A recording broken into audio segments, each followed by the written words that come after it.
Film के शुरू में हम एक कपल को देखते हैं जिसमें लड़की का नाम जैन होता है। जैन का हस्बैंड छुट्टियां गुजारने के लिए इसे कैंपिंग ले जाकर खूबसूरत झील और आबशार दिखाना चाहता था। जैन का हस्बैंड गार्ड से आकर जगह के बारे में पूछता है तो गार्ड इसे नक्शा देता है, लेकिन जैन का हस्बैंड कहता है मैं इस जगह से अच्छी तरह वाकिफ हूँ, मुझे नक्शे की जरूरत नहीं। फिर जैन और उसका हस्बैंड गाड़ी के जरिए एक झील के करीब पहुँचते हैं जहाँ से आगे इन्हें बोट के जरिए जाना था। जब ये दोनों बोट के जरिए दूसरी साइड पर आते हैं तो बोट बाहर निकालते हुए जैन के हस्बैंड के पाँव पर चोट लग जाती है, जिससे इसे दर्द होता है और खून भी काफी निकलता है, मगर वो ज्यादा महसूस नहीं करता। अब यहाँ जैन डर रही होती है कि कहीं कोई जंगली जानवर ना आ जाए, मगर जब वो लोगों को कैंपिंग पर आए हुए देखती है तो इसे सुकून मिलता है कि इनके अलावा और लोग भी यहाँ पर मौजूद हैं। अब इनको टेंट लगाने के लिए अच्छी जगह भी मिल जाती है। जब ये टेंट लगा लेते हैं तो जैन के हस्बैंड उसे झील में नहाने का कहता है। जब ये नहाकर बाहर आते हैं तो हल्का अंधेरा होने लगता है। तभी जैन का हस्बैंड उससे कहता है मैं लकड़ियाँ जमा करके लाता हूँ,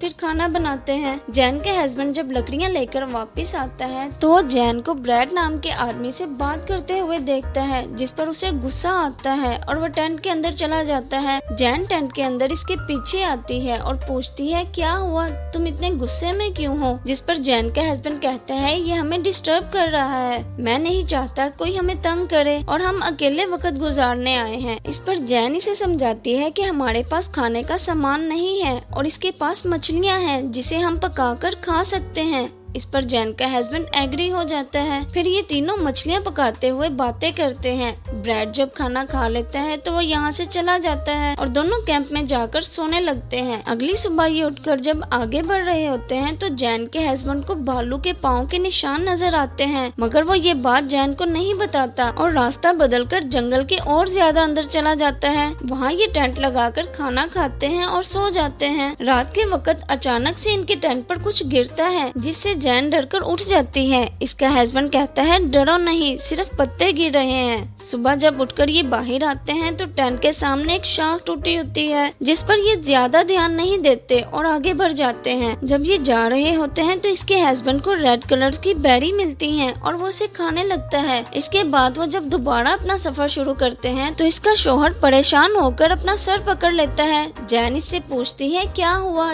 जिस पर इसका हस्बैंड कहता है मैं रास्ता भूल गया हूँ और मुझे नहीं इल्म कि अब किस तरफ जाना है। जिस पर जैन को गुस्सा आता है और वो अपने हस्बैंड को बोलना शुरू कर देती है कि तुम इस जगह पर क्यों आना चाहते थे। जिस पर इसका हस्बैंड कहता है कि मेरी ख्वाहिश थी कि मैं आबशार के पास जाकर तुम्हें रिंग पहनाकर अपनी मोहब्बत का इजहार करूं। जिस पर जैन को और गुस्सा आता है और दोनों मायूस होकर बैठ जाते हैं। जैन अब अपने हस्बैंड को सॉरी बोलती है कि मुझे इतना हाइपर नहीं होना चाहिए था। फिर दोनों टेंट लगाकर रात यहीं गुजारने का फैसला करते हैं। जब ये सोए होते हैं तो एक जानवर इनके टेंट के अंदर आने की कोशिश करता है, मगर दोनों गहरी नींद में होते हैं। सुबह जब उठते हैं तो इनके खाने पीने का सारा सामान भालू खा जाता है, मगर वो जैन को नहीं बताता कि ये काम भालू का है। फिर ये लोग दोबारा से सफर के लिए निकल पड़ते हैं। जल्दी जल्दी चलने की वजह से जैन को प्यास लगती है और वो पानी पीने लगती है। जब जैन पानी पी रही होती है तो अचानक से इसे अपने सामने भालू के बैठने की जगह दिखाई देती है। जैन फौरन बैग उठाकर अपने हस्बैंड को यहाँ से दूर जाने का कहती है। इसके बाद रात को ये आग जलाकर जब बातें कर रहे होते हैं तभी जैन का हस्बैंड उसे रिंग दिखाकर पहनाने का बोलता है, मगर जैन कहती है पहले हम यहाँ से निकल जाएं, फिर मैं खुशी खुशी इसे पहन लूंगी। तभी अचानक से इन्हें रिच के दौड़ने की आवाज आती है और वो जल्दी से टेंट के अंदर चले जाते हैं। अब अगली सुबह जैन का हस्बैंड जब टेंट की जिप खोलता है तो इनके सामने भालू किसी जानवर को खा रहा होता है। वो जल्दी से जिप बंद करके इशारे से जैन को चुप रहने का कहता है और इसे बताता है कि बाहर भालू है। जब जैन का हस्बैंड दोबारा से जिप खोलता है तो भालू के टेंट के पास आते हुए देखकर जैन से कुल्हाड़ा मांगता है, जिस पर वो कहती है कि वो तो हम लोग उसी जगह पर छोड़ आए हैं जहाँ टेंट लगाया था। तभी भालू टेंट फाड़कर अंदर आ जाता है और जैन के बाजू पर काट लेता है, जिससे तेजी से खून निकलने लगता है। जैन का हस्बैंड जल्दी से भालू के सामने आकर जैन को बचाता है, मगर भालू जैन के हस्बैंड के पाँव को अपने बड़े बड़े दांतों से पकड़ लेता है, जिससे उसे बहुत ज्यादा तकलीफ होती है। तभी जैन भालू के मुंह पर स्प्रे करके अपने हस्बैंड को बचा लेती है, मगर इसका बहुत ज्यादा खून बह रहा होता है, जिसकी वजह से जैन का हस्बैंड कहते हैं मुझे लग रहा है कि मैं अब नहीं बचूंगा। इसी दौरान भालू दोबारा से इन पर हमला कर देता है और जैन के हस्बैंड को घसीट कर बाहर ले आता है। तभी इसका हस्बैंड जोर जोर से चलाकर जैन को यहाँ से जाने का कहता है, मगर उसे कुछ समझ नहीं आ रही थी कि हो क्या रहा है। कुछ देर बाद जब जैन हिम्मत करके बाहर आती है तो भालू सामने बैठकर इसके हस्बैंड को खा रहा होता है। वो जल्दी से वहाँ से रिंग उठाकर भागती है, मगर अचानक से दरख्त से टकराकर बेहोश हो जाती है। होश में आने पर रिंग उसके हाथ में होती है और वो रिंग को अपने हाथ में पहन लेती है।